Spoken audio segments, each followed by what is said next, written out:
You should be so happy and so proud. I am. So I just wanted to say, I just want to welcome everyone. My name is Tara Alfano. I am the Director of Development for both College of New Rochelle and Mercy alumni here at Mercy University. We're very excited to be here today. This is our third Enrichment series. And right now I'm going to turn it over to Rosa Napoleon. She is a CNR alumna, and she is also a co-chair of CNR's Legacy Council. She's going to do a little welcome and brief introductions. Rosa. Thank you, Tara. Good morning, everyone, and welcome. Got to get my notes together here. As you heard from Tara, I'm a graduate of the College of New Rochelle, class of 1975, and I co-chair the Legacy Council along with Marlene Tutera. Sister Dorothy Ann Kelly, OSU, was the president of CNR from 1972 to 1997. She was a visionary and leader and left her lasting mark on the entire CNR community. Her impact, however, was felt way beyond the College of New Rochelle, into the realms of higher education, women's rights, the Catholic Church at large, and the global community. On behalf of the CNR Legacy Council, I would like to thank you all for being here today to listen, to learn, and to share.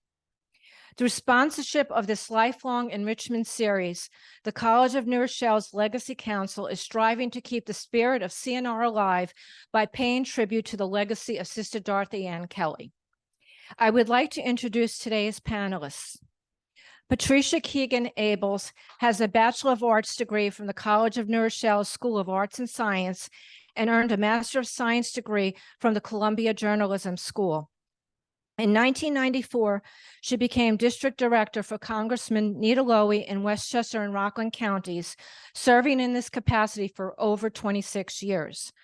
Prior to that time, she had a distinguished career in journalism at Gannett Westchester, was an adjunct professor of journalism at Pace University and Iona University, and a director of communications for the New York State Education Department.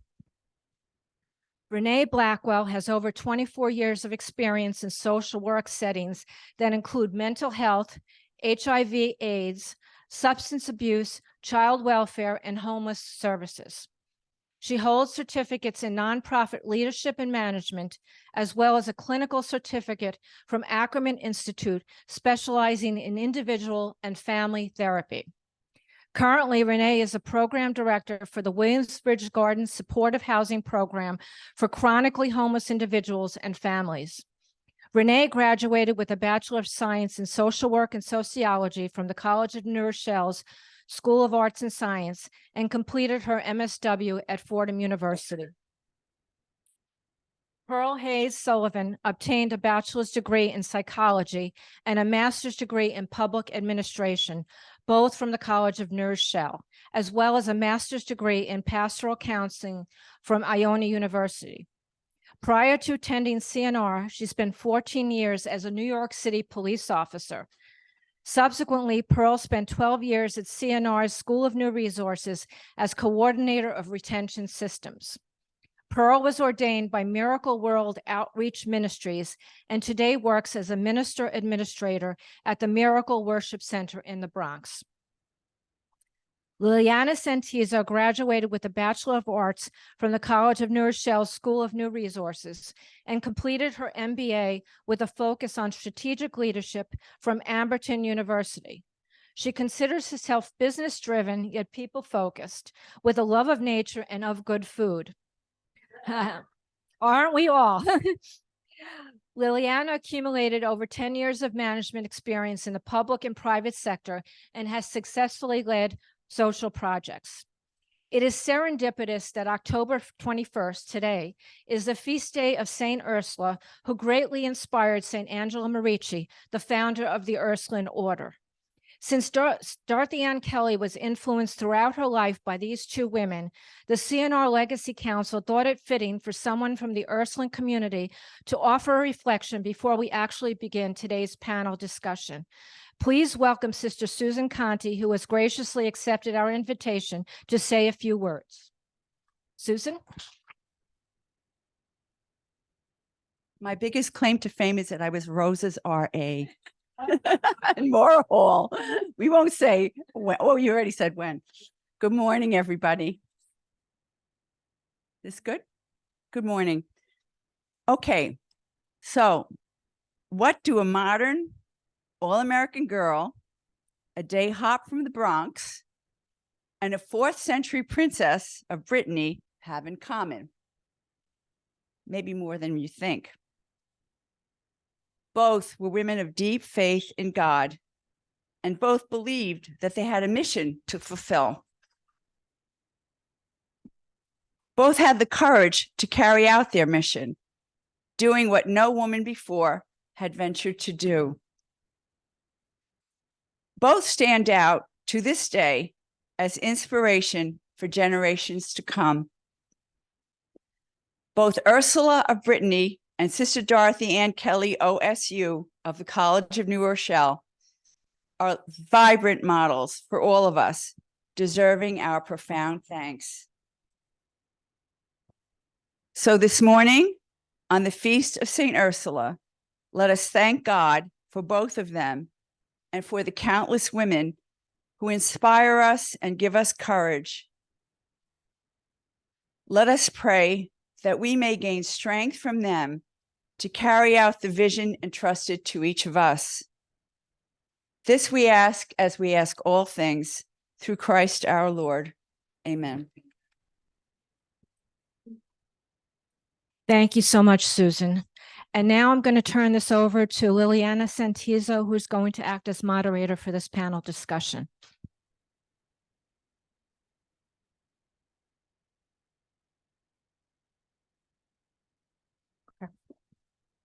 Good morning, everyone. Everyone here and also everyone that is participating virtually. We're very grateful for your presence and for allowing us a space to be able to share our stories and to learn a little more about these fabulous women here today, and how they have navigated change in their lives. Some of it has been willfully and some of it has been non-willfully, if that's a word. And I'm very grateful also for the opportunity to hear their stories, to be able to create a safe space for us to share our stories.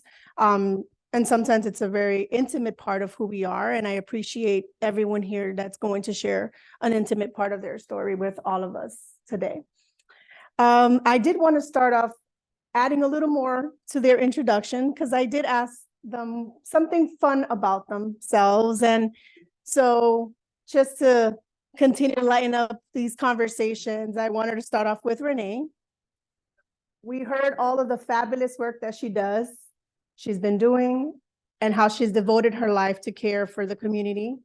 But not just that, the other interesting part about Renee is that she's a Lindy Hop lover who turned Central Park into her own roller skating rink. And this is how she enjoys. Oh, yeah, well, it's how I enjoy, or how I self-care. As a social workers are always talking about self-care. So I do take, Monday nights, I take swing dancing lessons. I go to several swing events, usually live bands. The last one was at the Alhambra Ballroom in Harlem a week ago. At times I do go roller skating in the park, but my thing is really, and those of my generation, I like house music. So any DJ that I follow, I usually go. And summertime, it's usually an outdoor event, but now it's becoming fall, and COVID's back, so you have to pick and choose your venues because it gets pretty packed. It gets pretty packed, yeah. So I like to dance, and that's what I do to care for myself and to have a little fun. Thanks, Renee. Pearl, she shared with us how she has been a part of the computer roller coaster since the age of key punch cards. Key punch cards, I don't- yes. yeah. 1977, I started working at a company that was located in Pelham Manor, where BJ's is now. But that used to be a whole factory row of different businesses. And the business that was there was called Listfax. And they actually Now I'm really dating myself. The little coupons in the magazines that you could tear out for the military. And the kids would send them in, and we would, if they were old enough, they got the letter to come join the military. If they were little, they got the different photographs of the different military areas. But from that time on till now, I have been engaged in computer work. When I joined the police department, they sat us in front of the new PCs when they first came out and said, learn it.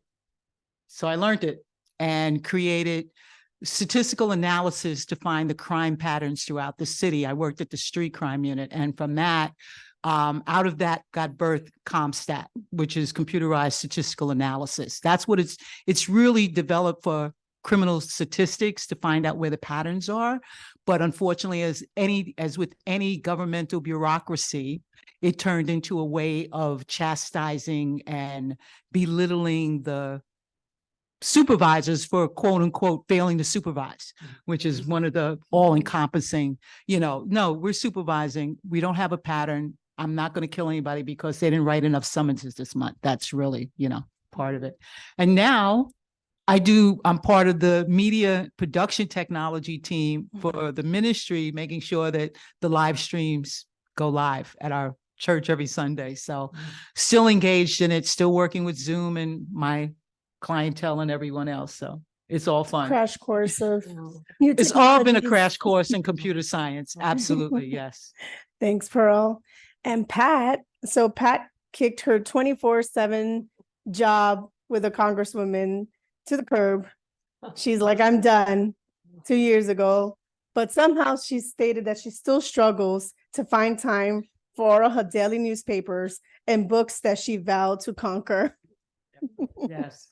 I'm a poli-sci major from the College of New Rochelle, I guess with an English minor. So I've always loved to read. And as Liliana said, never had enough time.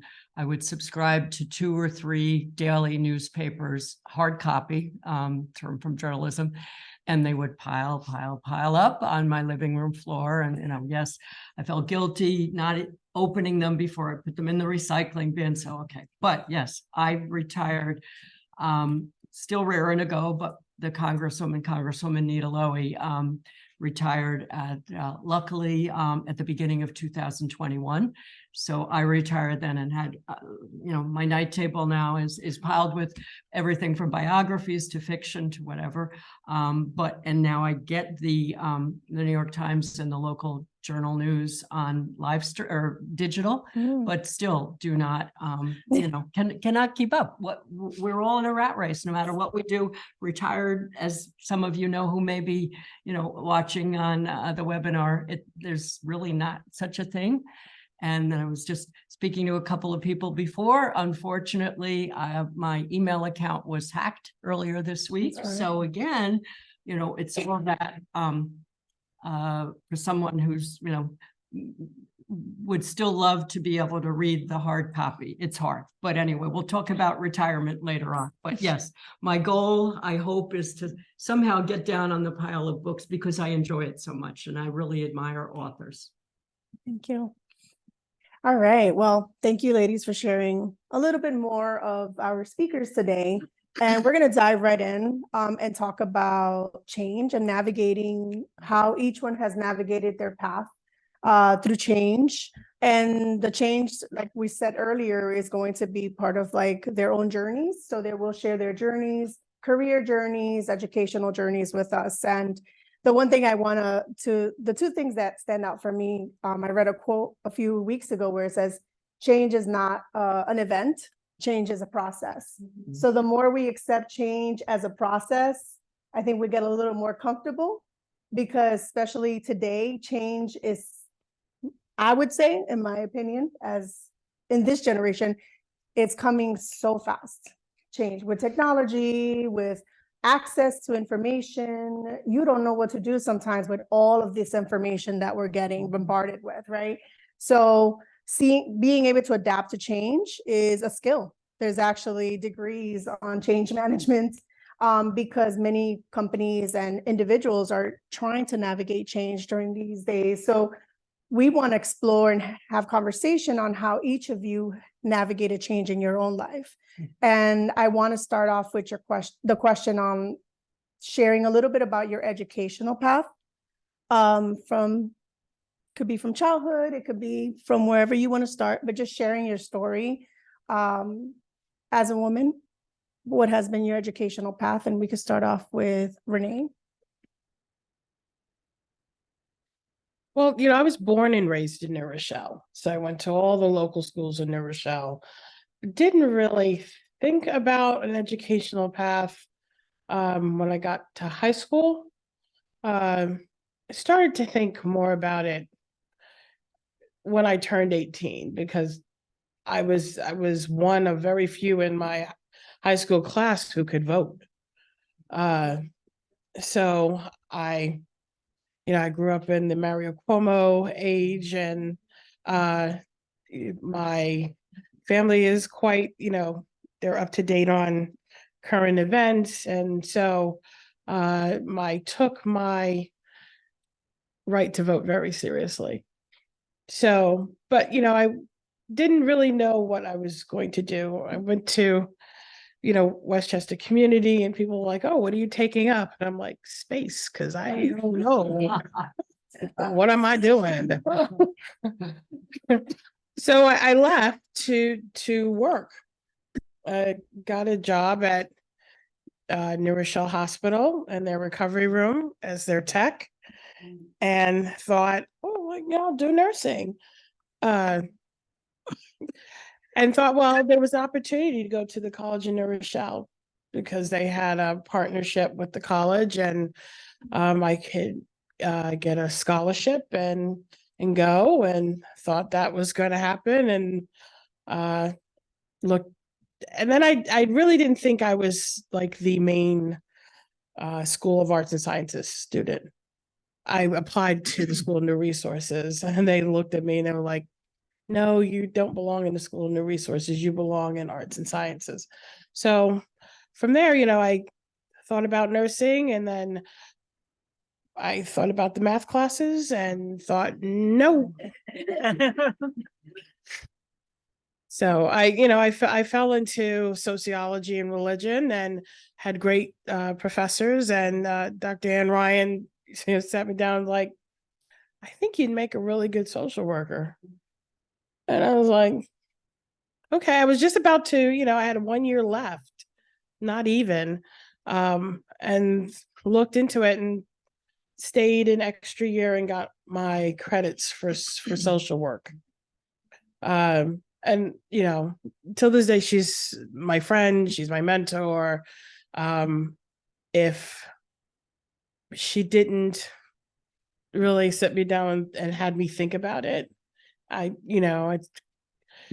not sure, what path I was, but I do know from the moment I got on campus, I belonged at CNR.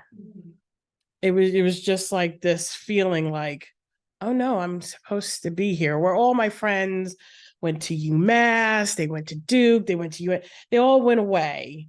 And I was like, no, this seems right for me. And I was older. I was older than the students, the traditional students. I was 21. So, well, I did do my studies. I also went out with my friends, and all my classmates were like, what'd you do? And I was like, oh, I went to this club. And I'm like, oh, yeah, you're younger. So I had a perspective by that time to be more serious about my education, because I worked, I went to school, I had friends my own age that were outside that had careers in, like broadcasting and teaching. And so, I always say I felt like I was a step behind, but not really. I think for me, I was on time. So I was grateful for the path that I took, because if I don't fit the traditional path. I didn't feel that way at the time, but now when I look back on it, it was the right place, it was the right time, it was the right people. because I got introduced to a whole other world at CNR. You know, so I was just new, and I converted to Catholicism at 18. So I was new being a Catholic, but being at the College of New Rochelle was the perfect place for me to be. I mean, I went to mass at the college. I didn't go to a parish. I went to the college. So, but it was good. Being a CNR was good for me. Thank you for sharing, Renee. One of the interesting things that I hear, and we'll hear more on everyone's story, is how many times we see life very linear, or we think life is linear. Yes. But in reality, life is not that linear. And we hear it through everyone's story, which is what I love about listening to other people's stories, because we create these illusions and these perceptions that this is how life should be. But when we hear how others have overcome different experiences, because we all have different life experiences, it allows us to then realize life is definitely not linear. It's not straightforward. It's not always very clear. And that's the process that we talk about in change. So I would like for Pearl maybe, and then Pat, to just share a little bit as well for everyone to hear their story. And also like share a little bit about CNR's impact in your life. I think that's important to share with everyone. Thank you. For me, when I walked into the College of New Rochelle School of New Resources Co-op City campus in August of 1999, I had no idea how my life had been preparing me for that moment. I was 41, going on 42. And I had tried education right out of high school, went to CCNY, and the only thing I could do there was get engaged with my languages, because I was basically a language major: Spanish, Latin. I continued my Latin studies at CCNY. Amoa Masamat. You never forget it. You never forget. And I wanted to be an interpreter. That was one of my desires. But it didn't work out. Wound up getting married, had a kid, and bounced along in life. Well, coming into CNR, we do a class called Experience, Learning, and Identity. That is the cornerstone class of where you actually examine your educational experience. And I couldn't write that story linear. It was extremely experiential, just like John Dewey's experience and learning experience in education teaches us. My upbringing as being orphaned at 2, but growing up still within the family structure. They couldn't take all 3 of us, so we grew up knowing of each other in separate locations. That education of knowing we're family, that's the nonlinear part of it. You know, you have to go to school, you have to learn how to read and write. That's the linear part of it, you know, and knowing how to embrace both of them was what my mother was taught me my entire life. She told me, anything you want to learn is in a book, so let's buy the book and learn it. So that was from childhood. That was always in me. So even now, I can get the instruction manual, read it a little bit, hands-on, and let's run with it. And I'm still doing that now. And that's one of the graces that I've been allowed all my life, growing up in 3 churches on Sunday. And we converted to Catholicism when I was 6, because I wanted to go to Catholic school because I got tired of getting beat up in public school. So 12 straight years of liberal arts Catholic education taught me how to think critically and think outside the box. The most successful women I ever saw in my entire life were nuns. Most of them had college degrees. They spoke 2 or 3 languages, and they would go anywhere and everywhere in the world. And I saw myself in that model.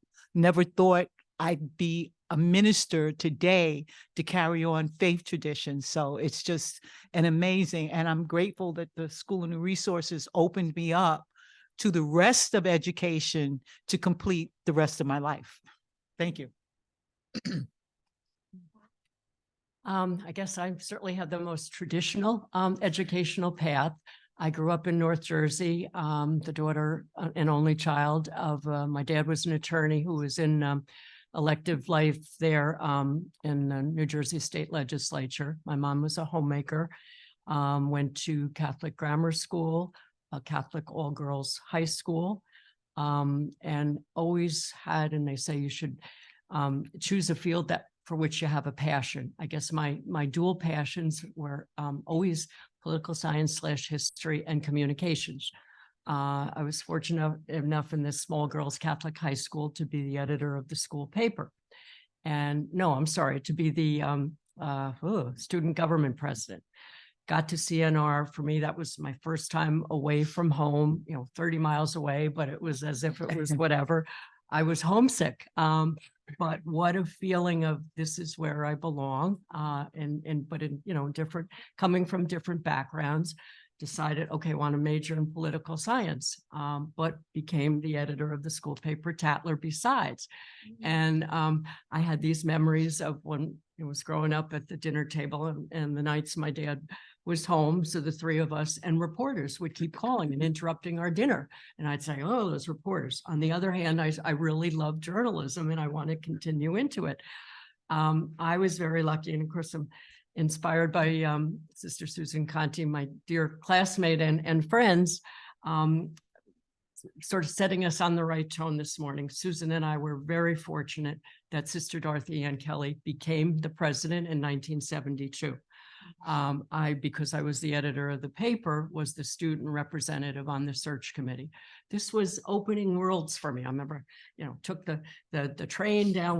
We met at the University Club in Midtown. I mean, this was, big stuff, but I got to see and listen a lot. I certainly wasn't speaking a lot, but members of the Board of Trustees from all walks of life and seeing the candidates, but knowing Sister Dorothy Ann, who had dedicated her life to the college, was the best pick for that. And how we all, those of us who in the classes from, we entered in the late 60s through 1997 when Sister Dorothy Ann left the presidency. There's a special legacy there. Her role model sounds sort of cliche-ish, but in everything she did and in everything that the faculty there, it was, we could do anything. I mean, it was just at that point, a small Catholic women's college. We just started new resources, but the world was ours. The faculty all gave that message. And so I felt very comfortable then and had a great CNR alum as the advisor to the Tatler. It was called the student newspaper, Nancy Quirk-Keefe from 56, and a working mother, great example. She had and raised successfully 3 children, but was, in daily newspapers. And then ironically, as life sometimes happened, after Columbia Journalism School, I went to work for the Gannett papers. And of course, my CNR education and the knowledge of Westchester, even though I had grown up in New Jersey, helped me an awful lot. And Nancy had taken time off from full-time work and, had 3 part-time jobs, the advisor to the paper and writing a column and all of that. I hired Nancy to be our best reporter. And so, things obviously I still continued to learn so much from her, but the influence of course, Sister Dorothy Ann Kelly and then other CNR alums to see this role model of strong women. As my bio, I went into journalism after that, and we'll talk about the rest later, but a traditional path. I continued for 46-year career, combining journalism, political science, but became, as we all know, every career field now, whether it's healthcare or law enforcement, is very, very, has changed along the way. So I do feel the role models I had at CNR and my learning there helped me prepare for that. Thank you, Pat. Thank you to the 3 of you. Each and one of their experiences is unique. And this is what I love about being human. There's times I question humanity, I'm not gonna lie. But I think embracing our humanness is so important, especially as we create collective stories, as we embrace life together, because the truth is we all have unique experiences. And I just wanted to acknowledge that each of your experiences, regardless of like its uniqueness, is important, because it took courage to be able to build your own path. And it takes courage for each of us to create our own paths in our lives. And sometimes we do have to make choices and decisions that are not conventional, that are not what others have done. We have to carve our own journeys and paths in our lives. And that, especially because we're talking to women and we're speaking in a space, a safe space for women. Women have faced different difficulties that we are going to expand on, right? There have been barriers or challenges that you may have faced as an individual. And I want to dive a little more into that space and talk about what are some of the challenges that you faced in your career, in your choices, in your journey. Share a little bit about one specific or two specific challenges that you have faced. And how have you overcome that? Or how did you overcome that? Or are you still overcoming, right? Because sometimes, again, it's a journey. So there's a constant process for this. So let's start off with Renee and talk a little about something you overcame. Or... Well, I don't know if overcame, but That's fine. it continues to be, I guess now that I'm older, not so much of a battle, but still something that like it's kind of in the back of your head. And being Black, my mother's from Jamaica, my father's from South Carolina. My elementary school teachers really did not think that I was smart and did not treat us or treat me that way. I didn't have, my sister had a better time with her elementary school teachers than I did. And that thought of not being smart, not being good enough, also compounded by the fact that I grew up in a time where I was born in 68, so Martin, Robert, that's embedded in your cellular DNA, those losses. And for Black people, that's a huge loss. Martin Luther King dying, Robert Kennedy dying, Malcolm X dying, at a time where he was starting to see that being a Muslim was different in other parts of the world than it was in the United States, and that and his perspective was changing, and that challenged the status quo. So, I come from that era where you have to be on your guard, you have to be a credit to your race, you have to walk this path because you cannot, afford to look otherwise. So that was the battle. When I got to CNR, not that it was always easy. Some of it, I could have took a little bit more responsibility for my education, but I was young. But it's still in the back of your head. So I think, that's one of the things that I battle, even though I have my degree. I have all the clinical certifications that I need at this moment. I have a great job with a large staff that I manage. It's still in the back of my head. I'm working on like, am I smart enough? Like, how'd I get here? And, am I good enough? Or I have to be a certain way. And now that I'm older, I'm just like, that's tiring. Mm-hmm. That is so tiring. So now I'm just like, you know what? I'm just me. And you can take it or you can leave it. Really, it's your loss if you leave it. But I would say that's one of the major things that I constantly have to rewind the tape and say, no, I am smart enough. I may not be good at math, but I don't know any social worker that really is all that great in math. I do know how to read a budget, so I'm good somehow. And I, I'm really cool. So, I just have to remind myself of that. Earl. The biggest challenge I had to overcome in my life was the legacy my biological parents left me, which predisposed me to alcoholism. When I came in at 42 to college, I had a year of recovery time in. And doing my journaling and, examining my life to see where did I go wrong or what happened. And I had to realize that I was looking for love in all the wrong places and that I was unconditionally loved by the people that raised me. And then I finally understood that God loved me.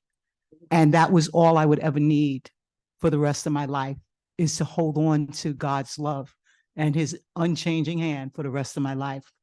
I'm grateful learning how, and again, our humanity is always looking for something to soothe the pain. And addictions and compulsions, chocolate, shopping, overeating, whatever, is all part of that. And as an adult, I'm grateful that I can help other adults come to embrace their own self-worth and self-love and overcome those challenges. In ministry, I've learned that a lot of times, a lot of the pastoral echelon, they don't believe in, psychology or therapy or, even that a person may need medication or anything else. My education taught me that, yes, that may be necessary for some people to overcome their challenges until they get the enlightenment of learning how to hold on to God's hand, because it's not whether or not you're going to hold his hand, you are eventually going to grab onto his hand, because he's standing there with his hand out in front of you every single day of your life. And I'm grateful for having come through, because without Catholicism, I would not have been able to embrace all of the education that it afforded me on a spiritual, physical, mental, and emotional level, because it's complete. It gives you all of that completeness to look at and examine every single day of your life. And that's, and I'm grateful to have overcome that and to show other people that they can overcome, become successful. And that's not something you carry around as a real cross for the rest of your life. You can be delivered out of it and walk in the marvelous light of salvation. As we learned in Allegory of the Cave, you come out and it's now go back in and bring others out too. And that's a wonderful thing, and I'm grateful for the whole education that I'm receiving, and I'm still learning. I'll be 67 next month and I'm still learning. And I'm thank God for SNR and CNR, because I'm a lifelong learner, going to continue learning. Thank you. Again, I go sort of to the traditional path that I followed, but I think because of the wonderful role models I had, Sister Dorothy Ann Kelly, and then as Rosa said, I worked for 26, almost 27 years for a Congresswoman Nita Lowey from Westchester and Rockland County, who became in the House of Representatives the first woman to chair the Appropriations Committee. So there was I never felt a barrier because I was a woman. Journalism, yes, was, worked on daily newspapers in New Jersey and then up here in the Westchester area. But how fortunate I was to have these role models in each of those career paths. And sure, we all have our doubts but as has been said before, I mean, my faith, my family, and my wonderful friends, when there were times of doubt, they have been so good to support me. I was reading an article, an interview with a woman of color yesterday, and I thought, wow, this quote, and I just wanted to share. It's 2 sentences. I have never believed that I don't belong somewhere, and I was raised to believe that I belong anywhere that I choose to go. If we could all, use that sort of as our mantra or a reminder that, you know, we have a lot to offer, whatever career, whatever job we're choosing. How wonderful to feel, you know, because of our College of New Rochelle background and the support, I hope, of family and friends and our faith, that that can keep reminding us, whatever the challenge, whatever the struggle, we belong where we are. One of the memories that I have at CNR was seeing a lot of mothers and work, not only mothers, but they had jobs. Not only did they have jobs, they were ministers, did volunteer work. And at the time I didn't have children. I still don't have children, but I didn't have children. And when I would walk into the classroom, I would say, I have no excuse. These women are working, they have responsibilities, and made me think of a conversation that we've shared in the past, where it's not only barriers that society has placed on us, but there's some barriers that are not necessarily a negative thing. It's just a responsibility. So like as a mother, caretakers, I know that that can also influence and impact your ability to navigate your changes as a professional woman, right? Because there were roles that were expected of women to be, you know, responsible of a home, of a child. Even the most modern progressive views on women still somehow impose on women that we are the nurturers, right? That we have to take care of everybody. And I know that some of you or all of you at some point have shared multiple responsibilities. How do you navigate all of those responsibilities and still maintain a level of resilience to not only fulfill your responsibility as a woman, to, let's just use that term, but also to pursue the things that make you feel alive, right? How do you build the courage to, you know, become a journalist and pursue careers and still be a mother and still put food on the plate? Or what has been your motivator internally? I think that's something that I would love to hear. And whoever wants to go first, I would love to hear you share that with us. Let me jump in. Oh, Go ahead. Go ahead. I am, I guess, a proud member of the sandwich generation. So I relate exactly to what Liliana was saying. You know, had aging parents who lived an hour away in North Jersey. My children are now 40 and 36. So in the, you know, heart of my career or whatever, I was, as my parents got older, and, you know, I would, of course, have wonderful caring women who would live in with them and whatever, but there was that struggle trying to be at every school play, every basketball game that, you know, one of my children was participating in. The years that I worked up at the state education department, that was mainly in Albany. So that was in the early 90s. And I remember I did take a couple of years to just do like 3 part-time jobs at once, rather than one. And as some of us know, you know, even the 3 part-time jobs never amount to the income and or the, you know, the protections that you get possibly from a full-time job. But I remember I was one of the part-time jobs was a stringer for the New York Times. They had years ago a Westchester section, and they had a Saturday consumer page. So, you know, I'd write stories, everything from how tall is a cord of wood, I mean, who knows, to, you know, maybe more serious things. But I was doing some political coverage and had made a phone appointment to interview the then Speaker of the New York State Assembly. His name was Dan Walsh from upstate around Syracuse. Wonderful man. So 10:30, my son was maybe then 3 and was home from preschool that day or whatever. I guess my daughter hadn't been born yet, obviously. But here it was time for me to call the assembly speaker, get on the phone. Kevin, who was a model child at that point, decided he was going to crayon the wall. Okay. So I'm so embarrassed, you know, I'm trying to keep my cool. Luckily I had my my questions prepared, and this is way in the days before remote learning during the COVID epidemic. But on the other hand, I could relate to working parents during those 3 years of having to, juggle so much. But anyway, and I said, oh, Assemblyman Walsh, I'm so sorry. He said, Pat, he said, my wife and I have 7 kids. Don't you think I'm used to this? Don't worry about it. If you need to get off for a few minutes. So, I had help that way too. There is support. Many maybe of this, our audience on webinar now are struggling with life balance. I must say, and we'll probably talk about it later, I would probably get an F grade for self-care.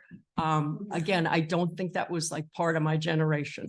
So when it came time for my boss to retire, the Congresswoman, and me, I was still like speed, whatever. It took a good 2 years, and I'm still trying to adjust. Pat, you need to look out for yourself. So I don't know if that answers the question, but yes. Navigating, well, I was always a working mother. So I had my son when I was 19 and I had to work. And, becoming a police officer was a little bit challenging, but the opportunities are there. You have to know how to take them. So I was always looking for some way to get into a steady tour, steady shift somewhere. It's easy to work in the afternoons into the night because at least you can be with your kid when they come home from school and kind of get them settled in. Luckily, we were a multi-generational household. So my mom and my uncle, they watched my son while he was growing up. They were both gone by the time my daughter was born, but I still had my family across the street that helped me with my daughter and navigate, the issues of working and all of that. Unfortunately, I fed into, the lie, this buds for you. And, that was our self-care prior to me understanding that was not good behavior. My self-care relied on alcohol, unfortunately. Today, my self-care is, did I pray today? Did I talk to God today? Did I help somebody today? And then what can I do for myself later on? And again, if I come in first thing in the morning, tapping into my spiritual base, the rest of the day is already planned for me. And I just have to know how to navigate it. And thank God my brain still works. We started out, this is all about change. This whole conversation is nothing but change. And your life is forever evolving. I recently went through 2 health struggles. One planned, I had knee replacement, and the other one was an unexpected detour. And I'm taking this from my friend, Frances Hammond. She wound up with breast cancer. I didn't wind up with cancer, but I had what they call a Brenner tumor. And they took it out and I'm fine. They found no cancer, and that's a wonderful thing. But and my faith is what kept me in all of that. God, I work for you. You got to fix this. I'm going to get to the doctor. They're going to fix it. I trust you. And sure enough, I'm fine today. I'm still during that 6-week recovery period, but my body's strong enough because I'm continuing to self-care. And self-care, we now know what self-care is. And so everybody that's actually watching on Zoom, self-care. Use self-care, whatever it is that makes you happy. If it's knitting, roller skating, Lindy hopping, read that book. I'm forever reading, I'm forever learning, and that's my self-care, and learning and taking care of others is part of that for me, because there's so much gratification that I get that my life is valuable enough to share with another human being how to overcome the challenges that they may be going through. I hope that pretty much answers the question. Yeah, I mean, it's your story. Yeah. Yeah. And I think I heard a lot of the resilience on faith, right? But I'm curious about dreams. And I know we spoke about this a little bit the last time, and I'll give this question to Renee, but did you ever dream that this is what I want to do? Was that a part of your resilience package? at any point? No. I had great parents. They were just better apart.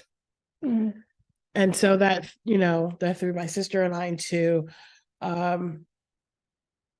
being more independent and self-reliant. So, it was never an option not to work. I think as Black people, you just like, you gotta go work. There's no gap year. You have to go to work. So I can't say that and I touched on this a lot. I can't say that I dreamed. I didn't have, not even playing with my Barbies. I don't think my Barbies had dreams. It was just, I had this really cool share doll, but she didn't really have dreams either. I didn't dream. I didn't think that this was where I would be.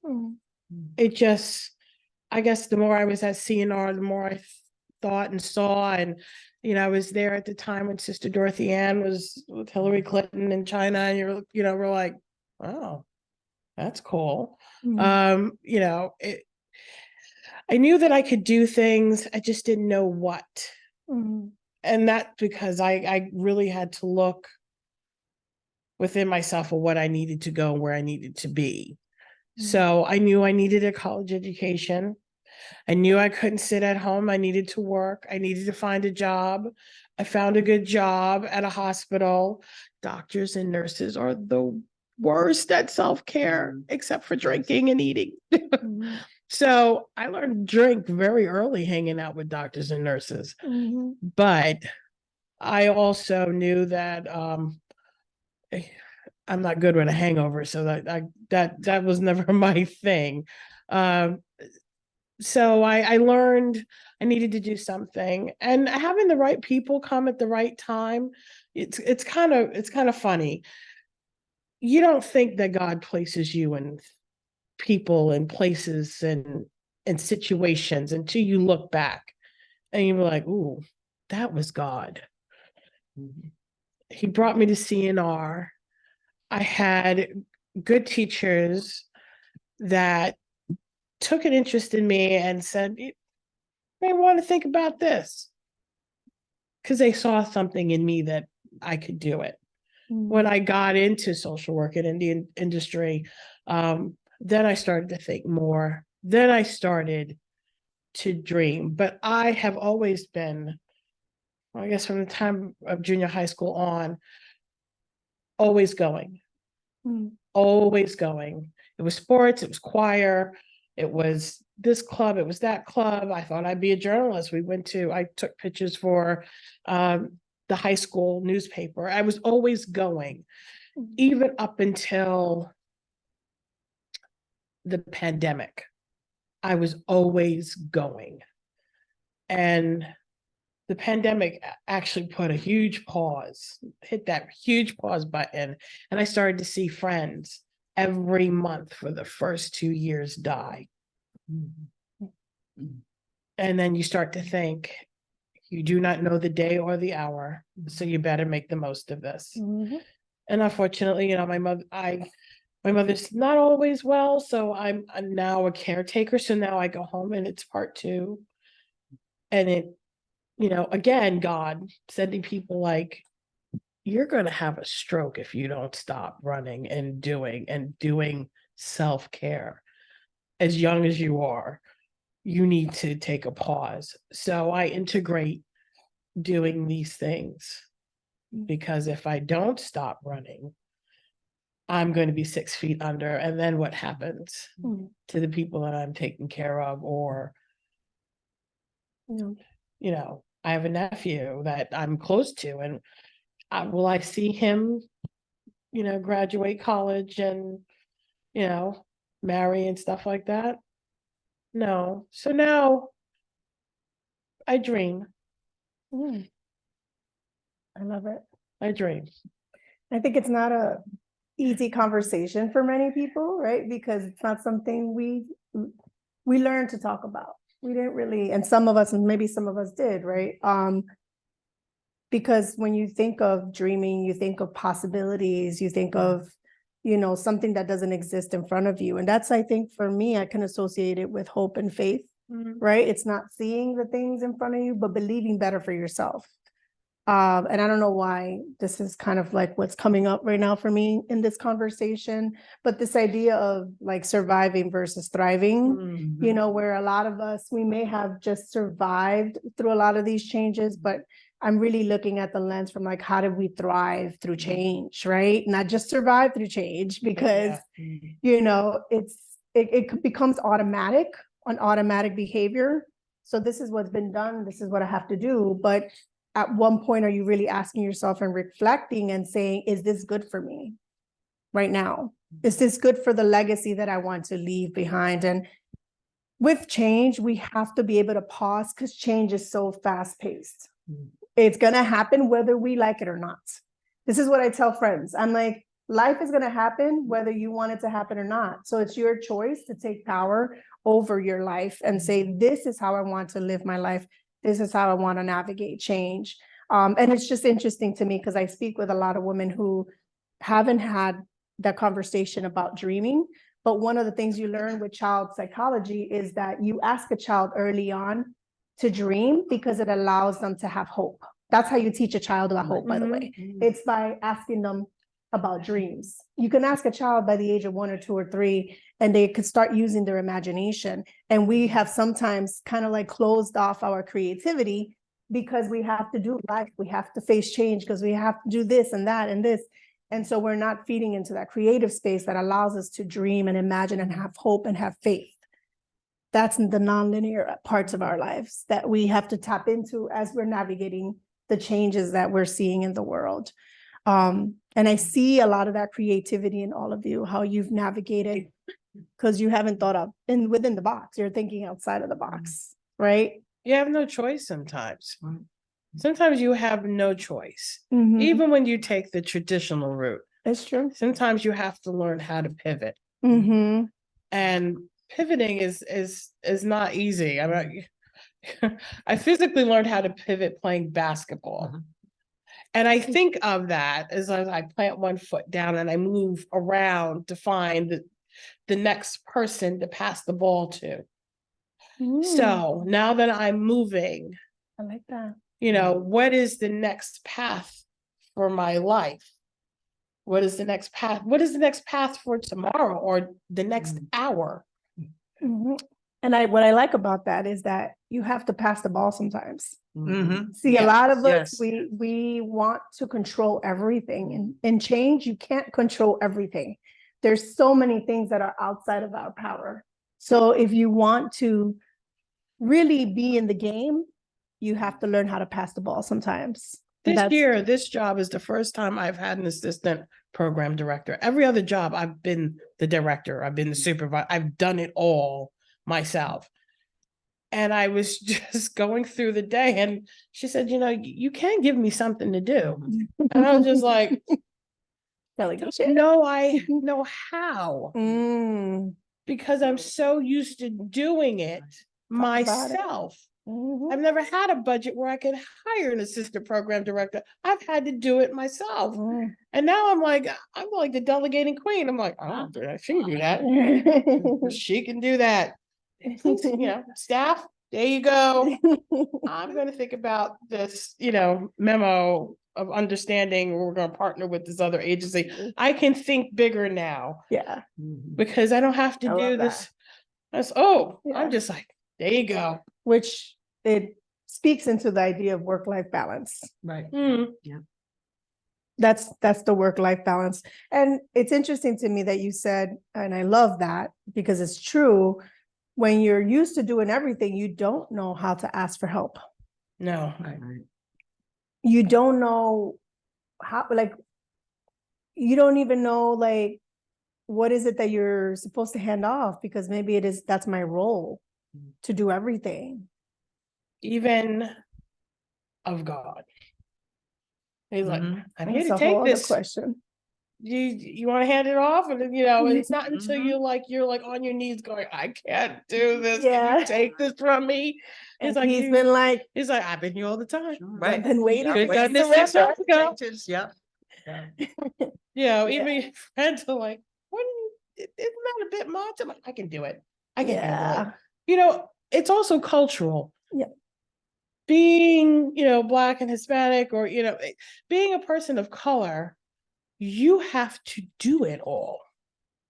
There is no luxury of, I can hand it off to this, or I've got this help, or I can buy, you know, I can hire somebody to do this or that.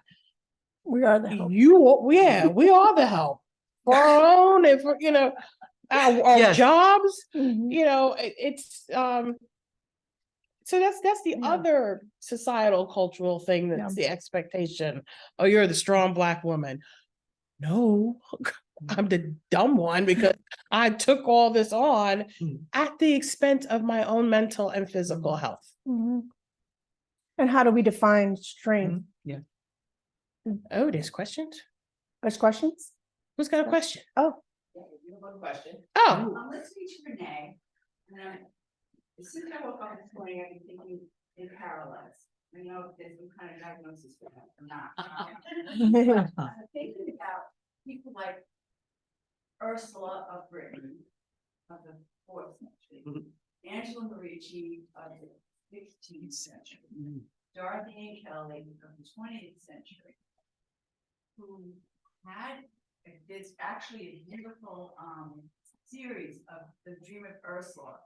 If you're ever in Venice, go to the Academy, but this is something that Angela saw. Oh. I don't remember the name of the artist, probably Marlene does. But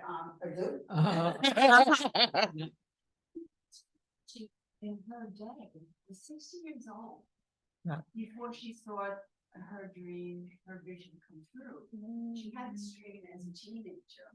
And her biographers say that even in her older age, the dream was, or vision, or whatever it was accompanied with music. You know, sometimes you dream about a song or something. She can still sing that music at 60.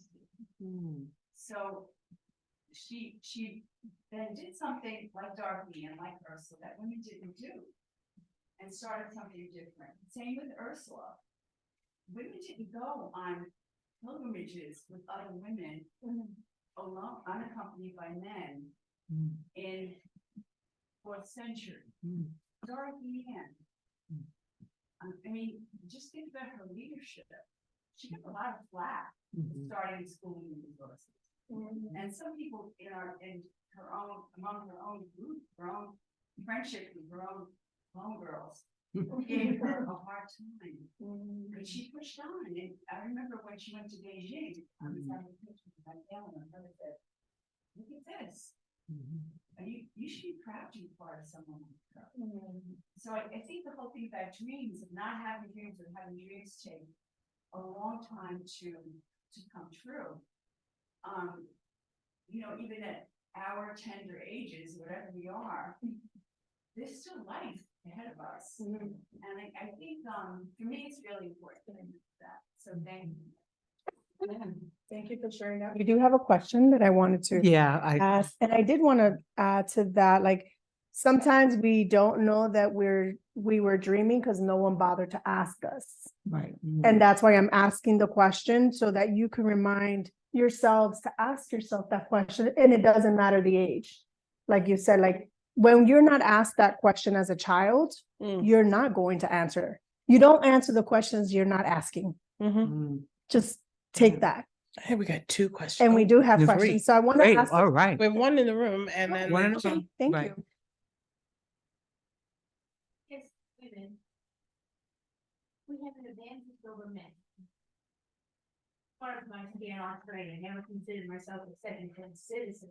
The women did it all. Right. And maybe because we're the nurturers and to keep it all together like this, we stay young in our hearts and in our minds.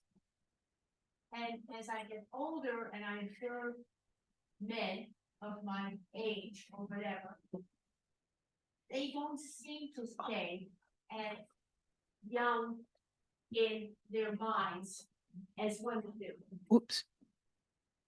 And I think that's an advantage because. I'm not speaking loud enough. You know, some of you were talking about, you know, disadvantages that you Mhm. faced in life, but I think we also have to see as women that we have that advantage of staying young and going forward all the time and reading those books and doing this and doing that. And we're not settling for even though I did today, the comfortable chair. In life, we're not settling for that. Okay. It's like, it's not enough. And maybe that's part of the CNR training, you know, but I think we have to see that as a definite advantage. Our minds are young, you know, 60 years old. She was saying, you know, woman found herself at any age. You can find yourself and see new avenues and new possibilities and new dreams, you know? Yeah. Okay. I was looking at this question, how do you learn how to let go of life regrets?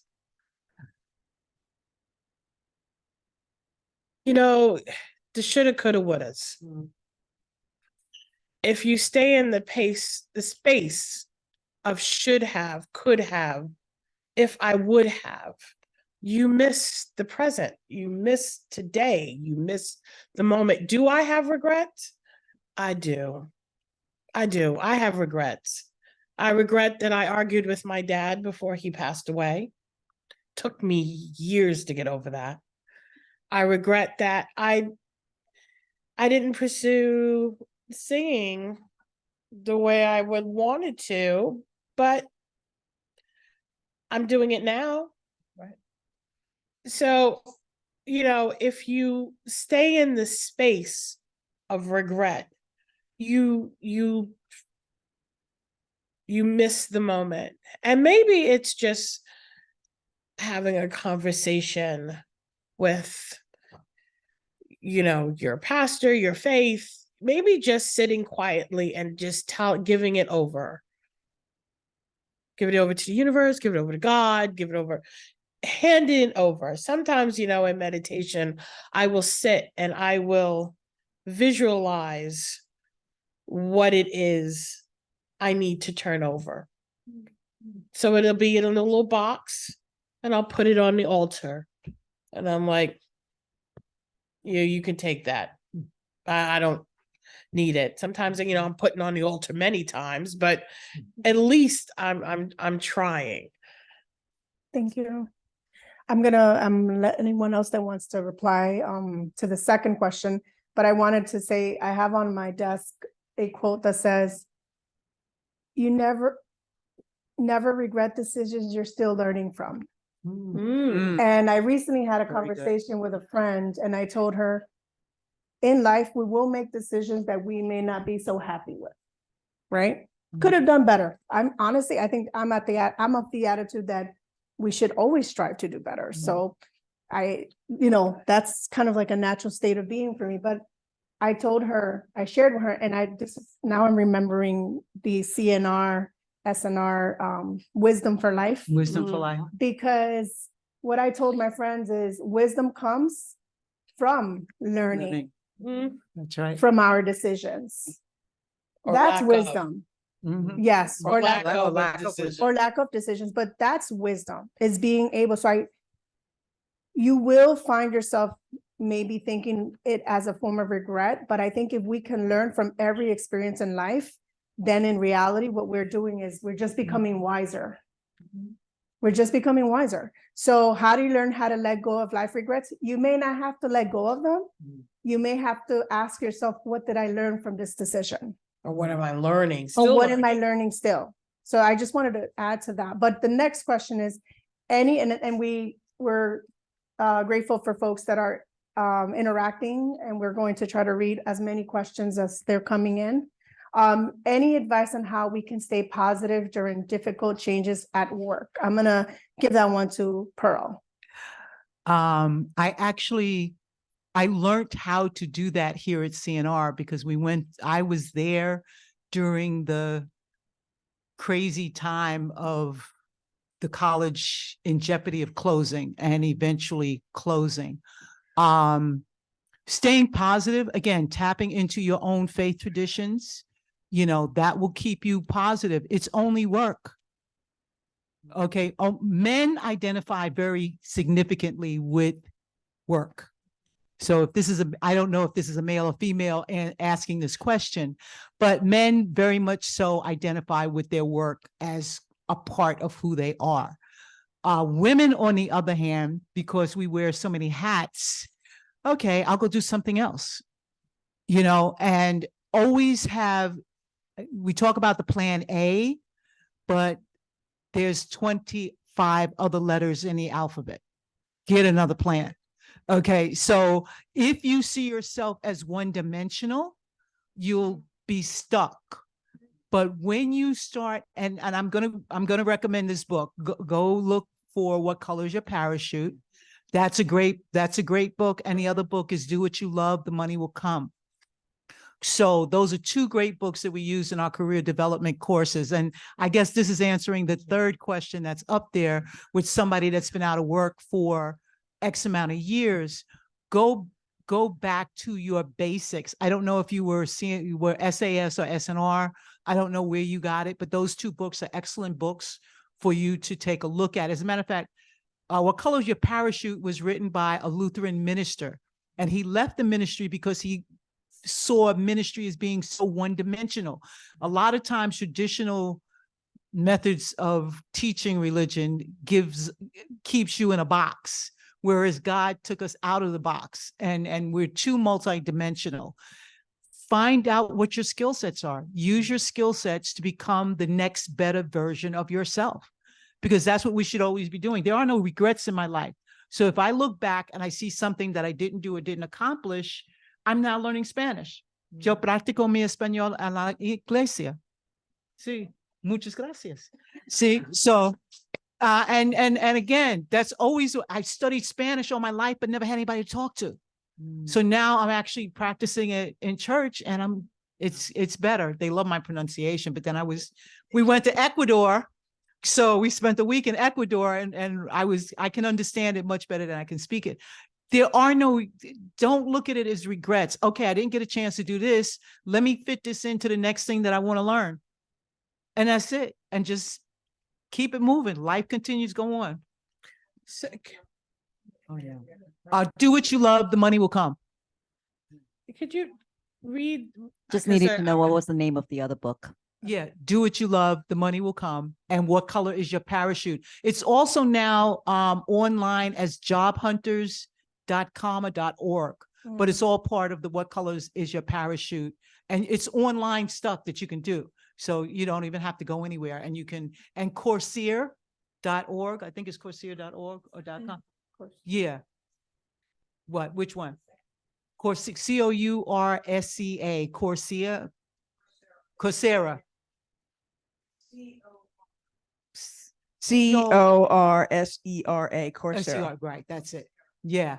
Just do me a favor, just read the third. Yeah, I'm gonna Question. read it so that Pat's gonna answer Yeah, that it's a lot. question. It's a lot. I'll read it out That's it. loud. But thank you, Thank you. Earl, for that. I think that's helpful. And I would add just because I think we're afraid to also allow space for negative emotions. You know, you don't always have to have a positive experience with everything. It's okay to have some negative experience. How do we understand what that negative experience is bringing up for us? Does it mean I have to have a conversation with my supervisor?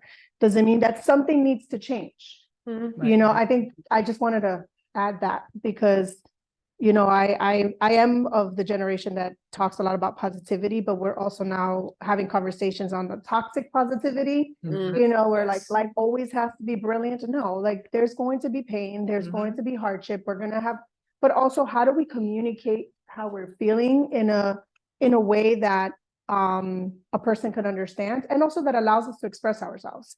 Because as women, we weren't always typically allowed to speak in spaces that we needed to speak. And so we don't always have the word and the language for it.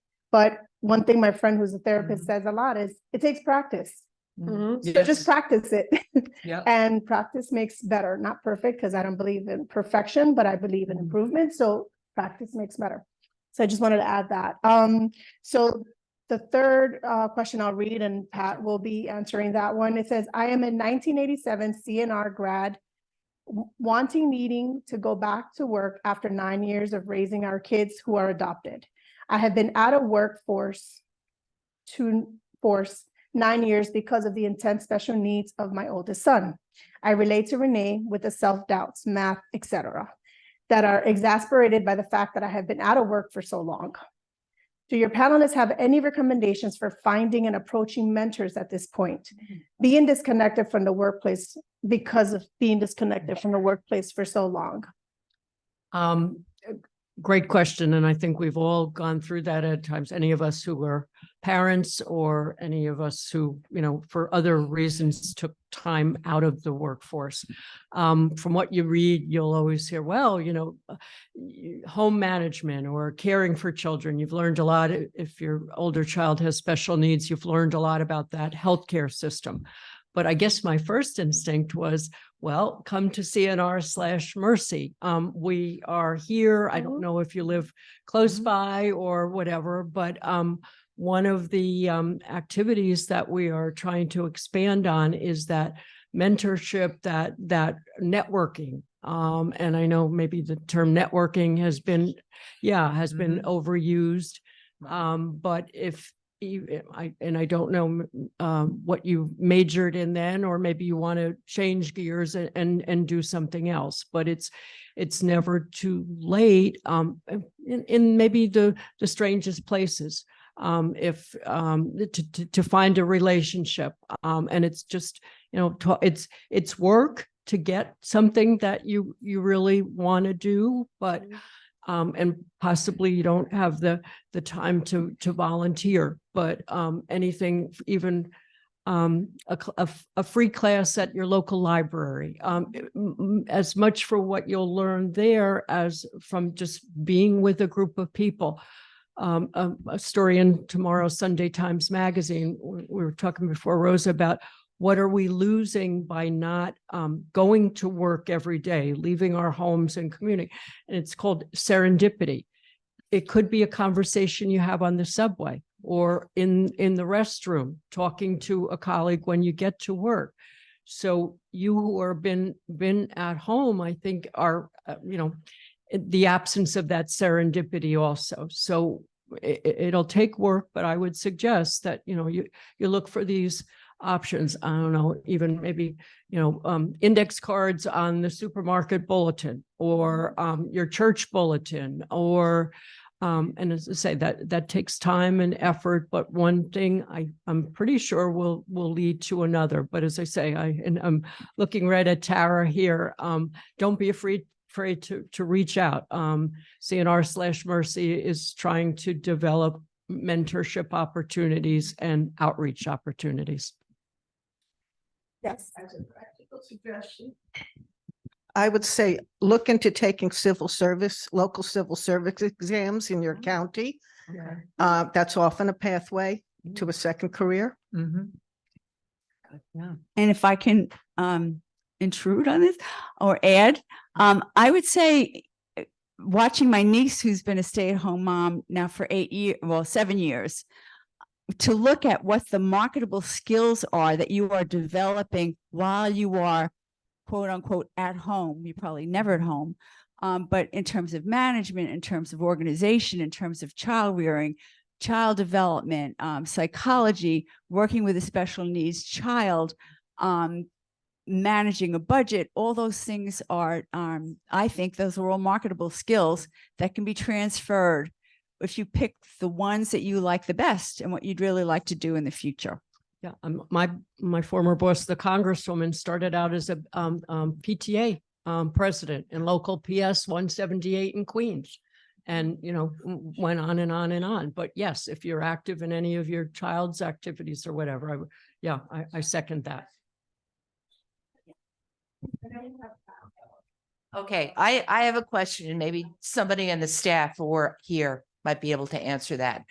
that may help you find an answer too. Are there career services that are available to students, available for alumni as well here at Mercy? Are the student career services available for alumni as well? Hi, everyone. I'm Noel. I'm kind of the guy in the background right now. And in answer to your question, absolutely. The Mercy Career Development Office has made themselves available to us for resume writing, job hunting, coaching, and the like. If you want to speak to me after, I can give you the name of the specific people that you can reach out to. And I actually benefited from that relationship a few months ago because I've been transitioning from careers myself, and I forget her name, but she was wonderful. Yes, wonderful, very helpful. So I would add on, just ask questions. So asking this question was the first step to ask to learn what are the opportunities that can exist outside for us. And don't let self-doubt stand in your way. Right. Mhm. You know, sometimes, you know, just recently I was working with a client and I was telling her, write all the things that you think about yourself that are negative, and then write the opposite Yeah. on the other side that counters that. And she didn't have a lot of negatives, but she had a lot of positive things that she thought. And she thought like, well, you know, I have this apartment, my children are in school, you know, I'm ready to go back to school to learn the skills that I didn't learn. So we were able to connect her with an organization that will help her. But I don't let the doubt get in the way. Don't let that be your barrier. You know, move past it.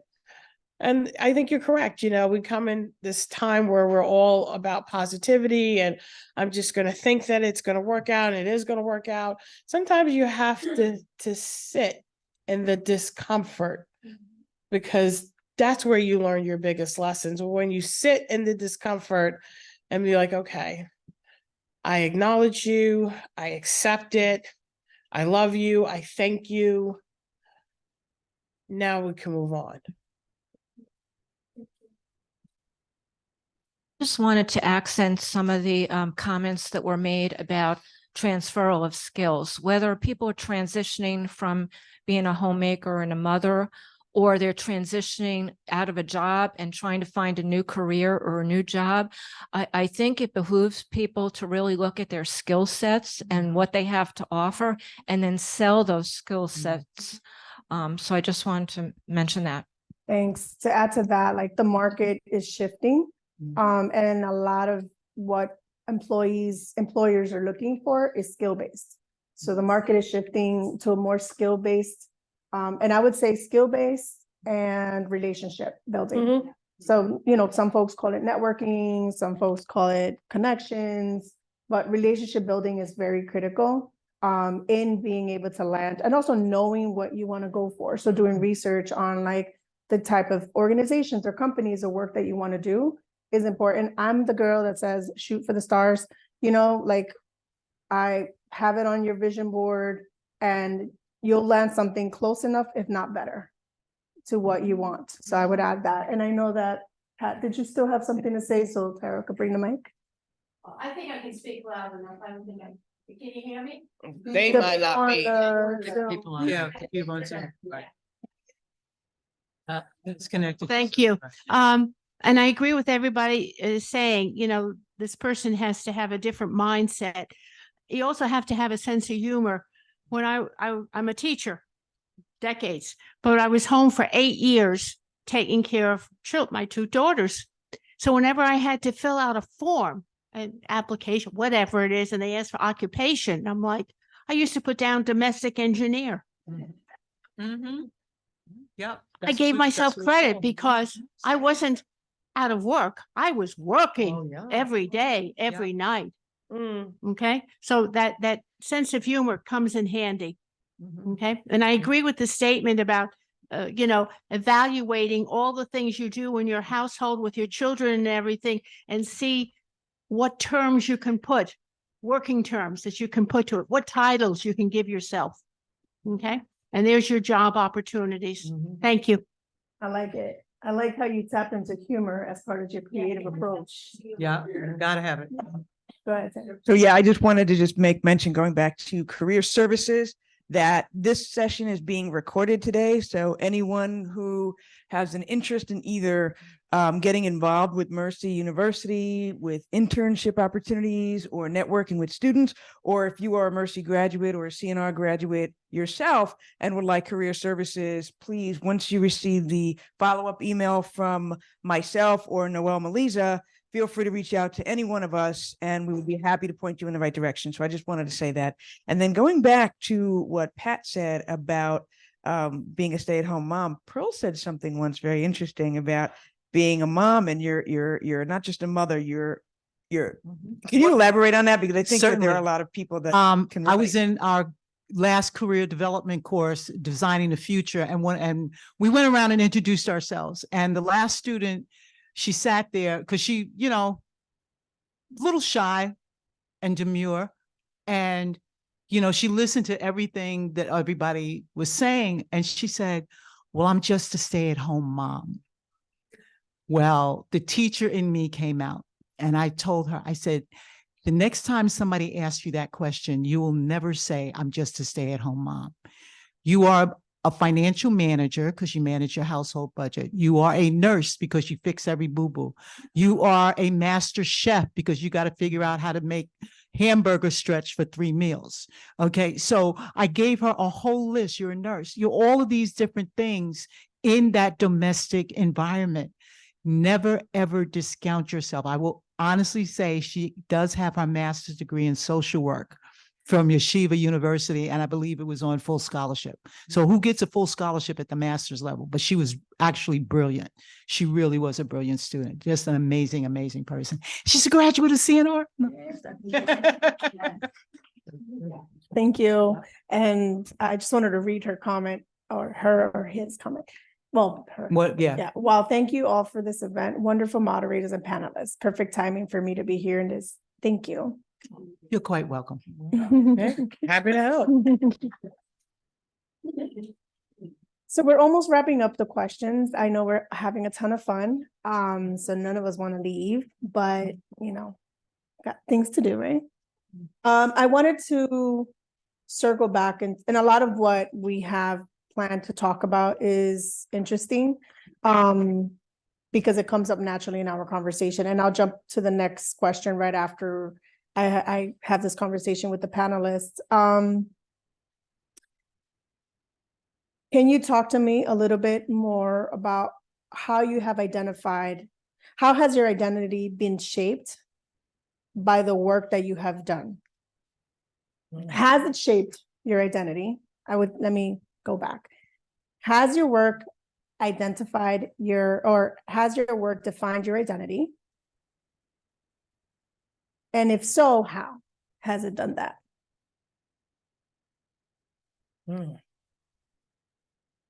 From almost 27 years, mainly doing constituent services. So I find, we always think our own personal problems are the worst until you hear about others. And it's taught me, I hope, how to listen better and to then really follow through with things. And even now, though I am retired, trying to continue that. I learn from other people's problems, issues, concerns. And again, it's a part of the lifelong learning, wisdom for life. Share what, resources, or, oh, gee, you should call such and such, or let me help put you in touch with something. So whether that's really my identity or what, but it certainly broadened what I know that you can't learn in a book, but by listening and trying to help people, and all of us in different careers are in those positions of trying to reach out and help people. Remember what you've learned, and oh gee, maybe I didn't handle it right, but then the next person I talked to had the solution. So I think that's tried to shape who I am. Thank you. Pearl? I've always been the worker bee, or the doer be. So the doing of life, I guess, was my occupation. Mhm. You know, becoming a police officer, you're pretty much in control of the entire block that you're walking on. But what that teaches you is networking, because you talk to the store owners, you talk to the children and the women that you see every day, and you develop the relationships. You never know which one, if something happens, is going to pick up the call or pick up the phone and call the cavalry for you if you're ever in a situation. So you learn those skill sets. I guess because my mother always had me learning skills, that learning skills actually became my lifestyle. Mm. What I had to learn how to do was balance that with relationship building, because I was always doing something. I didn't take the time to come to know who the people or the people that I was engaged with, who they are. You know, and again, you know, I'm glad you brought up that negative side of stuff. There's always going to be the trials and tribulations. There's always going to be that one person that's got it out for you. You know, there's going to be somebody throwing darts at you your entire life. You got to learn how to put the shield up and just say, okay, that's their problem, and let the darts fall to the ground. So that's really, really some of the things that you learn there. But understanding that it's all about growth and change, every moment of it. You know, and again, you know, the linear to outside the box, you know, we live in this duality of life, and you just have to learn the right way of balancing it. And a lot of people find it by journaling at the end of the day. What went good with your day? What went bad with the day? What was the questions we always ask? What was good today? What was bad today? And where did you see God today? You know, that was when we go on the missions trips and the plunges with the college. That was the questions at the end of the night. You know, and it was always, you know, I guess that educator always comes out of me, making people think differently about, because we all were in the same activity for the day, but everybody saw it differently. So it's a different perspective, and respecting those perspectives and learning from those perspectives. And that's really that's what this life is all about. The more you live, the more you're going to learn, and the more you are going to change. That is just the lessons of life. Thank you. Yeah. Before Renee goes on, I just wanted to add to you, to what you said. It's like the ability to learn to live within the contradictions of life. Yes, yes, that's it. And yes. live within those tensions and sit in that discomfort of the tension. And sometimes that's why we want an answer. We go to religion, we want to find a yes and a no for all of our actions, because it releases us from the accountability of our own behaviors, right? But the ability to live within those tensions allows us to learn and grow. And it also creates a space for all of us to be human. Because we're all human with a different life experience. And I love, again, I struggle with humanity many times and the decisions that we make at a global level. But, you know, I think that innately within us, we all have a power, and we all have the ability to love and care, that we just needed to be brought out. So just wanted to really add to that. And also, the power that comes from living in contradiction and living in those tensions is that we never know it all. Right. The error that humanity does is thinking they know it all. Yeah. The moment you think you know it all, there is no solution for peace or healing. It's when I believe that I do not know it all, and I'm going to continue to learn and live in these contradictions, that we can heal, not just individually, but as a collective. Just wanted to add that as well. Renee? You know, I graduated with a degree in social work. So, you know, I started beginning my career, you know, you're just a case manager, you're working with individuals. You know, I grew into being a social worker. Now I'm growing into being an administrator, and I'm learning that I've done a lot of things on the micro level in many populations and many situations, but being a leader, I never would have thought or called myself a leader Yeah. You know, leading a team, leading a program, thinking more on the micro level, the macro level, and not the micro level. Because I see myself in that space now so more than ever, because the agency that hired me has now set me on this mentoring leadership program. And I was like, and I've only been at the agency for 8 months, and I'm just like, well, what did I do it's like, more, what did I say? Sometimes the filter's off and I say things, but he's like, what did I say? But they obviously saw something in me to set me to this program of administrators and leaders, Black administrators and leaders in other nonprofit organizations. It was just like, wow. So right now I am transitioning into, I'm still a social worker. I'm still a social worker. I'm still connecting and helping, and, you know, on all different levels. But now it's like, oh, I'm a leader, I'm an administrator, and learning that role and how to do it well, and also accepting when I don't do it well. And I'm gonna build on that, Renee, and we'll then go to the question. Build on what you just said, because as I'm hearing you all, and this is a big thing for me, I always want to talk about this aspect of like productivity is, so I've heard what human doing, you know, your human doing. I'm gonna play with the words here, but I want to hear what your human being is, right? So I think we tend to identify too much by our doing, but who we are at the core is beyond what we do. And I love that we get to talk about, and I am the person to believe that, be proud of your accomplishments, talk proudly of the work that you've done, but who we are is beyond what we do in society. It's beyond the roles that we take on or are given to us. Like, but who are we at the core? Not just in our presence in what we do, but who are you as an existence? And this to me speaks of the power of presence. To me, has a lot to do with the power of existence.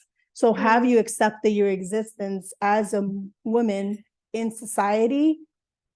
And what does that feel like for you? And maybe that's something you just have to ponder on, so you don't have to feel forced to answer or give any feedback. But I just wanted to kind of bring that up, because again, I think we tend to we only represent ourselves by what we do because it's what society tells us, but you are more than what you do. I can answer that. And whoever else wants to chime in, please. I had that experience just recently. Thursday night, I'm a graduate of New Rochelle High School of Religion. It was a program in New Rochelle. It's what led me to convert, because I wanted to get out and hang out with my friends. And that was the only way my mother was going to let me out. So we went to this social, it was at Patsy's, and, you know, I missed quite a few, but I still don't let me go. And I saw Michael Tedesco, who was one of the creators and directors.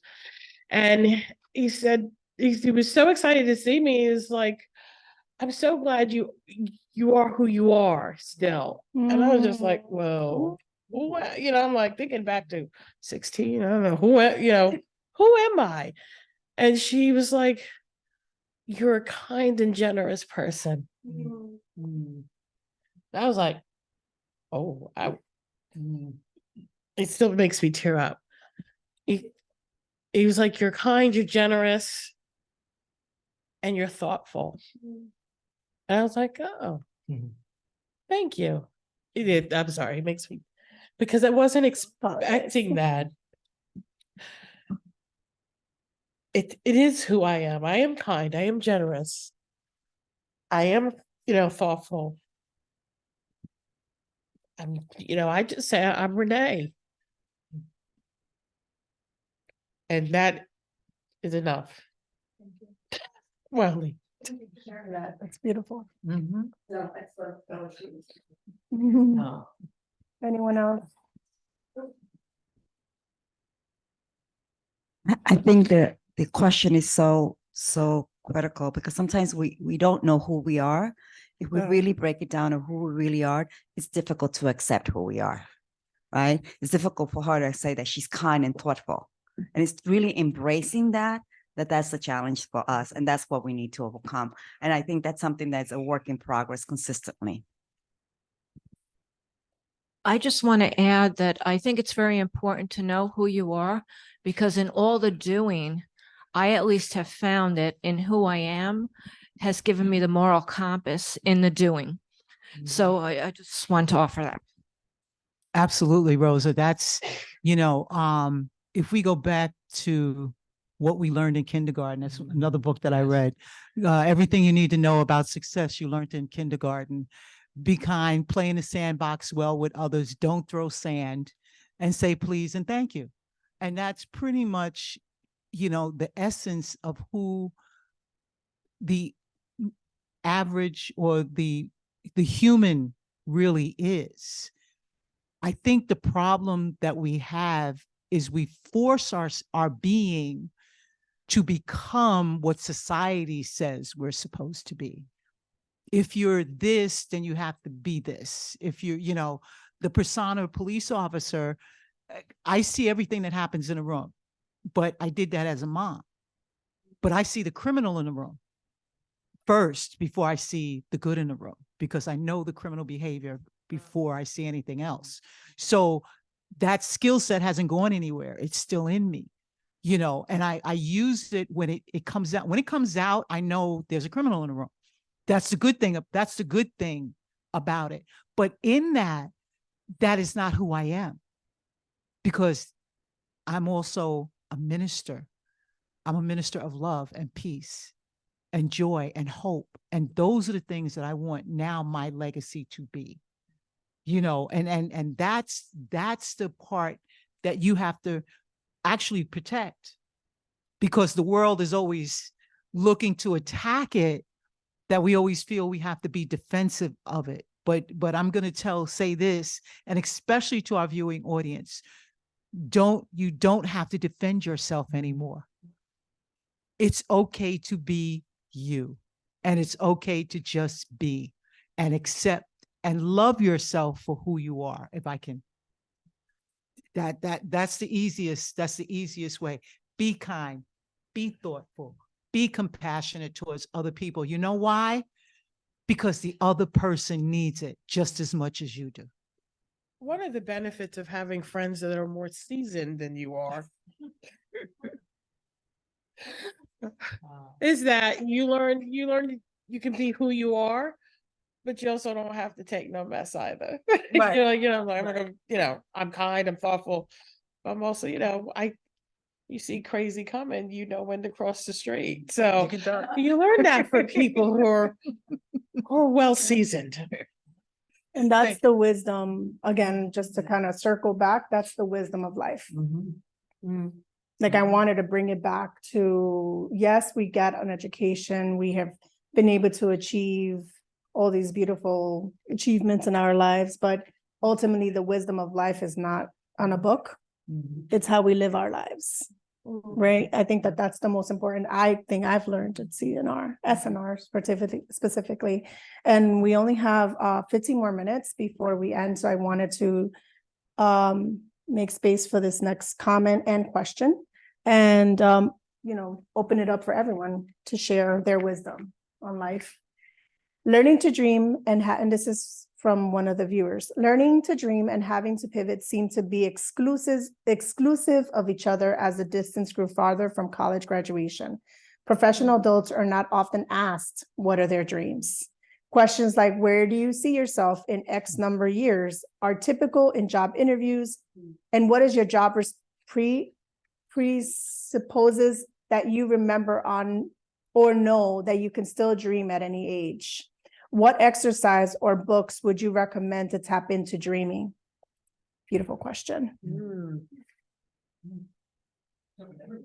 Yeah, it's open for everyone. Yeah, anyone in the room that can share, and it's a life experience. So what has helped you tap into your dreaming? Hold on, we're gonna get microphone. In advertising, when I was at Revlon, we would create concept boards. I would create the image of the woman who was going to wear the fragrance. I mentor young men in Spring Valley High School through the MBK program, and we do dream boards. We dream of graduation, of our career. What do we see our future to be? And mine was foster children. And today I'm proud to have brought 2 foster children, one from Ecuador, who's only been here 4 months.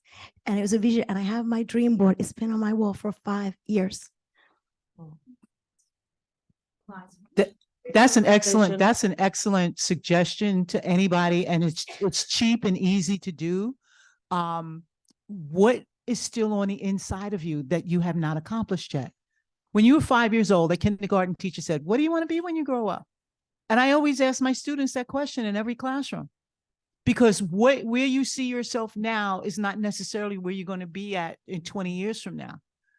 You know, at 19, if somebody told me that I would have been a minister, I would be like, "You, me? Please." My life was not at all close to anything in ministry at that particular time. But now it's the accumulation of everything. I have a vision board at home. I still have some stuff on my vision board that I have not accomplished yet. One of my real big dreams is I want to take my granddaughter on a world cruise. There are cruise ships that cruise all year long at different ports. And yeah, absolutely. Well, that's why I'm in wealth building now. I'm building my generational wealth so that my children and my grandchildren, great-grandchildren will never be poor. Who says that the Rockefellers, the Carnegies, and whoever, the Bezos and all of those people are the only people that can build wealth? That's another dream. Put it up there, put them dollar signs up there. Continue to build wealth, generational wealth, which is different from being comfortable. We're talking about generational wealth, wealth that you can pass on.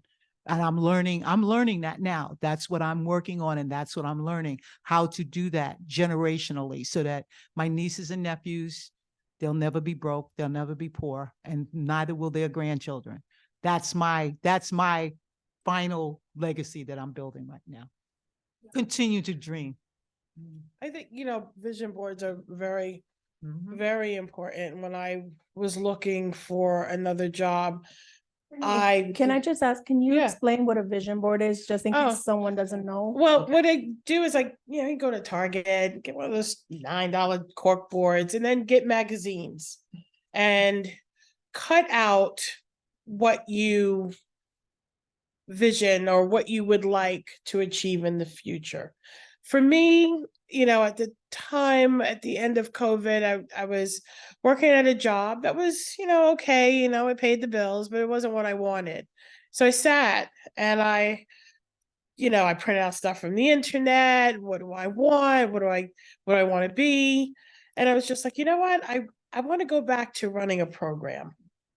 So I put program director. I wanted an organization that aligns with my personal values or my personal mission. So, okay. And I also put, dollar signs, because, I don't want to be cheap, commit economic suicide. No, I wanted to be paid what I think I'm worth. So, and not only did I not put it up, I spoke it out loud. I'm going to be a new program director. I'm going to make this kind of money. It's going to be in this area, not too far from my mom, so I can be of help if there's an emergency. And I'm going to have a car, and I just put it all, and I spoke it out as well as put it up, because every time I looked at it, I said it out loud so I can hear it and believe it.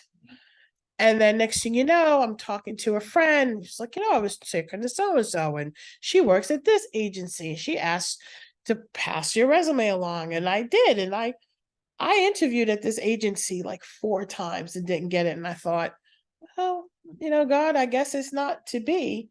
But I still spoke out the vision, though.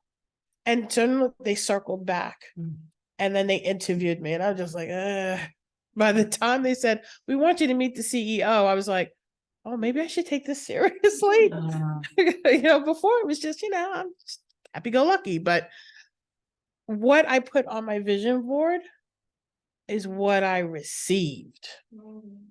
Even in the beginning, the money that I asked for wasn't there, but then the agency did this whole salary restructuring and I got the money that I asked for. And I was just like, wow, well, what else do I want for myself? I was just like, well, I could probably use that nice little summer cottage up in Rhode Island. And, I was like, well, all right, that's something for retirement I can do. And, I can do a vision board for that. It's just, I think the important part is speaking it out loud and asking God, okay, if this is really what I see this for myself, can you help me get there? Obviously, he saw it for myself because I got it. So, sometimes you get close to the mark and it just takes a little work to get to what you want to be. But vision boards have been around for, quite a while. Oprah made it popular for a minute and it was just like, it's Oprah, is it really gonna, be for me? But they do help you visualize where you want to go. Absolutely. Part of the goal setting. And I think you mentioned it, Pearl, where you talked about writing and journaling is very powerful for us because it is a form of reading, seeing, and hearing ourselves so that we can believe in our own dreams. And I would say like journaling with prompts. And another thing that I've learned is to ask yourself the question multiple times. It sounds different. Trust me. If you ask yourself, what's my dream? You go home tonight, ask yourself, what's my dream? Next week, ask yourself, and that's going to evolve because you're going to accept that language and you're going to then start defining it differently and also more clearly for yourself. So I would say sometimes using the same prompter when you're journaling and writing, creating the language for yourself so that you can also know how to communicate what you want. Because many times we don't get what we want because we can't communicate it. It's like children, right? They don't always know because they don't have the words. They don't have the words to communicate what they want. When they're babies, they cry. So as an adult, it's important to develop that skill of communication because then we can walk into a room and say, this is what I want. This is what I'm asking for in my life, in my relationships. Yeah, go ahead. Hold on, we're gonna get you the mic. Just wanted to jump in and say, when you're speaking of communication, I find it very valuable that when you're in talking to, especially the lady who's going to want to look for a job or what she's good at doing, is having a business card and your name on it, hand it to the people that you're meeting, or just saying it has your name, your email, and they might have theirs and give it back. That's where is your jumping point. I found wherever I go or to any club or organization that the women that are truly out looking for a job are moving up or moving on or moving over, hand you immediately their business card. So thank you. A contact. Yeah. Or if you're technology savvy, airdrop your contact. Yeah, that's the new thing. Yeah. Airdrop. Yep. Airdrop. I wanted to thank you. And I agree with everything that's been said about dream boards and vision boards, business cards, ways of communicating. I'm thinking if you're lucky enough to have someone in your life that you trust and can trust with ideas that are not quite fully formulated, if you can speak your dream or your vision to somebody else, a friend, a spouse, somebody, they can remind you, they can help, they can, in a sense, hold you accountable. How are you doing with that dream? That helps me anyway. And CNR was a great source of I love that. very good friendships for many, many years for me.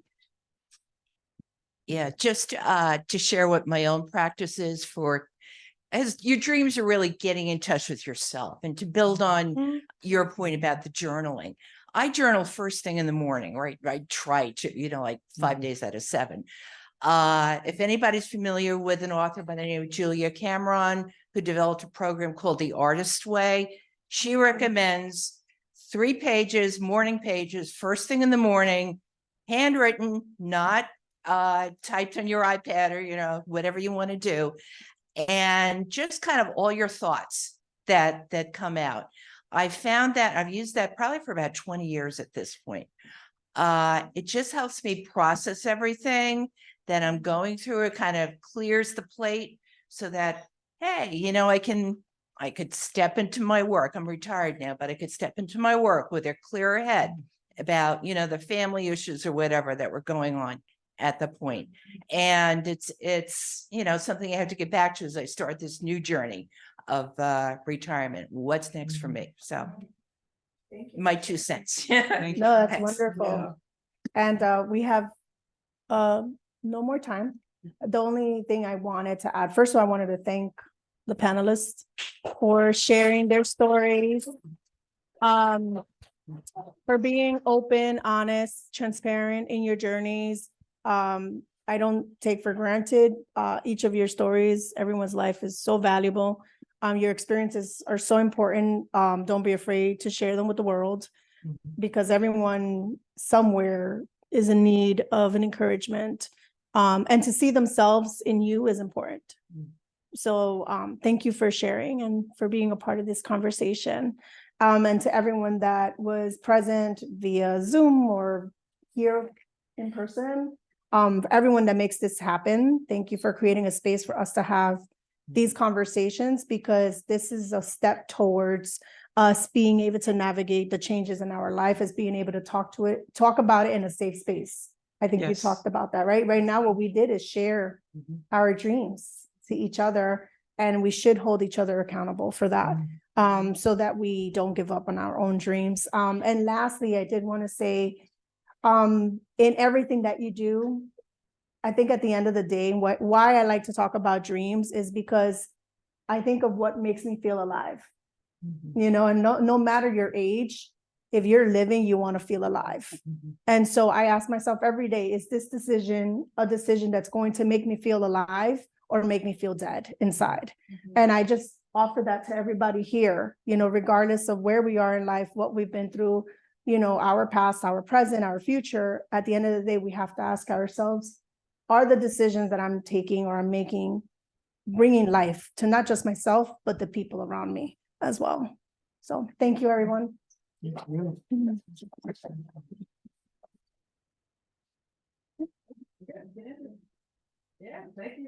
Thank you. Thank you. Thank you.